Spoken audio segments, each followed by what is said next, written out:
సమ్మక్క సారలమ్మ అసలు కథ ఏంటి? కుంకుమ భరిణెలను ఎందుకు కొలుస్తారు? మేడారం జాతర ప్రపంచంలోనే అతి పెద్ద గిరిజన జాతరగా కీర్తి గడించింది. ఇక్కడి వన దేవతలను దర్శించుకునేందుకు భక్తులు ఎక్కడెక్కడి నుంచో తరలివస్తుంటారు. తెలంగాణ రాష్ట్రం ఏర్పడ్డాక 2014లో మేడారం జాతరను ప్రభుత్వం రాష్ట్ర పండుగగా గుర్తించింది. అయితే మేడారానికి ఇంతటి ప్రాశస్త్యం ఎందుకు దక్కింది? ఇక్కడ వన దేవతలుగా కొలిచే సమ్మక్క సారలమ్మ ఎవరు? జంపన్న వాగు ప్రాముఖ్యం ఏమిటి? అసలు ఈ జాతరను ఇంత వైభవంగా ఎందుకు నిర్వహిస్తున్నారు? వంటి సందేహాలు చాలా మందిలో ఉన్నాయి. వాటికి సమాధానాలు చూడండి. మేడారం జాతర ప్రపంచంలోనే అతిపెద్ద గిరిజన జాతరగా కీర్తి గడించింది. ఇక్కడి వన దేవతలను జై జగన్నాథ్ ప్రేక్షకులకు ఒక సూచన. ఈ సృష్టిలో దైవశక్తి ఉన్నది ఎంత నిజమో దుష్ట శక్తి ఉంది కూడా అంతే నిజం. వీటి వల్ల ధన నష్టం, ఆరోగ్య నష్టం, భార్యాభర్తల మధ్య గొడవ కావడం, భార్యాభర్తలు విడిపోవడం, ప్రేమికుల మధ్య గొడవలవ్వడం, భార్యాభర్తల మధ్య అనుమానాలు, కుటుంబ సభ్యుల మధ్య తగాదాలు రావడం, రోడ్డు ప్రమాదాలు జరగడం, అలాగే ఎన్ని సంబంధాలు వచ్చినా పెళ్లి కూతురకపోవడం, ఉద్యోగ వ్యాపార ఎదుగుదల లేకపోవడం, అలాగే చేసిన వృత్తిలో నష్టాలు రావడం, కోర్టు సమస్యలు, రాజకీయ సమస్యలు, సంతానం కలగకపోవడం, కలిగిన సంతానం నిల్వకపోవడం, అలాగే విద్యార్థులు చదువులో వెనుకపడడం, కుటుంబంలో గృహశాంతి, లక్ష్మీ శాంతి, ఆరోగ్య శాంతి లేకపోవడం ఇలాంటి జరుగుతుంటాయి. ఇలాంటి సమస్యలు అనుభవించేవారు గురువు వారికి సంప్రదించండి. భార్యాభర్తల సమస్యలు, సంతాన సమస్యలు, వశీకరణ పూజలు, ఇలాంటి ప్రతి సమస్యకు సమాధానం గురువుగారిని 8143537182 కు సంప్రదించండి. మీ సమస్యలకు ముగింపు చేసుకోవండి. చుకునేందుకు భక్తులు ఎక్కడెక్కడి నుంచో తరలివస్తుంటారు. తెలంగాణ రాష్ట్రం ఏర్పడ్డాక 2014లో మేడారం జాతరను ప్రభుత్వం రాష్ట్ర పండుగగా గుర్తించింది. అయితే మేడారానికి ఇంతటి ప్రాశస్త్యం ఎందుకు దక్కింది? ఇక్కడ వన దేవతలుగా కొలిచే సమ్మక్క సారలమ్మ ఎవరు? జంపన్న వాగు ప్రాముఖ్యం ఏమిటి? అసలు ఈ జాతరను ఇంత వైభవంగా ఎందుకు నిర్వహిస్తున్నారు? వంటి సందేహాలు చాలా మందిలో ఉన్నాయి.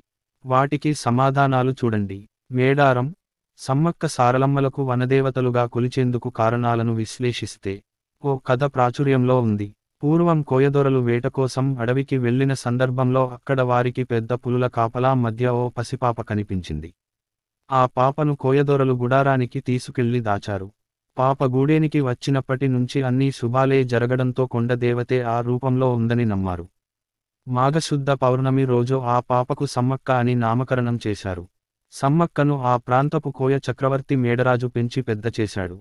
కాకతీయుల కాలంలో క్రీస్తు శకం 1260 నుంచి 1320 కాలంలో అంటే కాకతీయుల ఏలుబడిలో ఇప్పటి జగిత్యాల జిల్లా ప్రాంతంలోని పొలవాసను గిరిజన దొర మేడరాజు పాలిస్తూ ఉండేవాడు. ఇతను తన మేనల్లుడు మేడారం పాలకుడైన పగిడిద్దరాజుకు ఇచ్చి వివాహం చేశాడు. సమ్మక్క, పగిడిద్దరాజు దంపతులకు సారలమ్మ, నాగులమ్మ, జంపన్న ముగ్గురు సంతానం కలిగారు. ప్రతాపరుద్రుడి దండయాత్ర మేడారాన్ని పాలిస్తున్న పగిడిద్దరాజు కాకతీయుల సామంతుడు. ఆ రోజుల్లో కరవు కాటకాల కారణంగా కొన్నేళ్ల పాటు ప్రజలు శిస్తు కట్టలేదు. కాకతీయుల సామంతునిగా ఉంటూ శిస్తు కట్టకపోవడం, తన మామ మేడరాజుకు ఆశ్రయం కల్పించడం, కోయ గిరిజనుల్లో విప్లవ భావాలు నూరిపోసి రాజ్యాధికారాన్ని ధిక్కరిస్తున్నాడనే ఆరోపణలతో కాకతీయ సామ్రాజ్యాధినేత ప్రతాపరుద్రుడు పగిడిద్దరాజుపై సమరశంఖం పూరించాడు. ఇది గమనించిన గిరిజనులు ప్రభుత్వంపై తిరగబడేందుకు సిద్ధమయ్యారు. సంపెంగవాగు జంపన్నవాగుగా ఇలా మాఘశుద్ధ పౌర్ణమి రోజున మేడారంపైకి కాకతీయ సేనలు దండెత్తాయి. ఈ క్రమంలో ములుగు జిల్లా లక్నవరం సరస్సు వద్ద గిరిజనులకు, కాకతీయ సేనలకు మధ్య యుద్ధం జరిగింది. ఈ క్రమంలో సాంప్రదాయ ఆయుధాలతో పగిడిద్దరాజు, సారలమ్మ, నాగులమ్మ, జంపన్న, గోవిందరాజులు, సమ్మక్క, పగిడిద్దరాజు అల్లుడు వీరోచితంగా పోరాటం చేశారు. కానీ కాకతీయ సేనల దాటికి తట్టుకోలేక మేడరాజు, పగిడిద్దరాజు, సారలమ్మ, నాగులమ్మ, గోవిందరాజులు యుద్ధంలో మరణించారు. వారి మరణ వార్త విన్న జంపన్న అవమానాన్ని తట్టుకోలేక అక్కడి సంపెంగవాగులో దూకి ఆత్మహత్య చేసుకున్నాడు. అప్పటి నుంచి సంపెంగవాగును జంపన్న వాగుగా పిలుస్తున్నారని చరిత్రకారులు చెబుతారు. సమ్మక్కకు వెన్నుపోటు తన కుటుంబం మరణించిందన్న వార్త విన్న సమ్మక్క యుద్ధ రంగానికి వచ్చి కాకతీయ సైనికులపై విరుచుకుపడింది. వీరోచితంగా పోరాటం సాగిస్తుంది. ఆమె వీరత్వం చూసి ప్రతాపరుద్రుడు ఆశ్చర్యపోతాడు.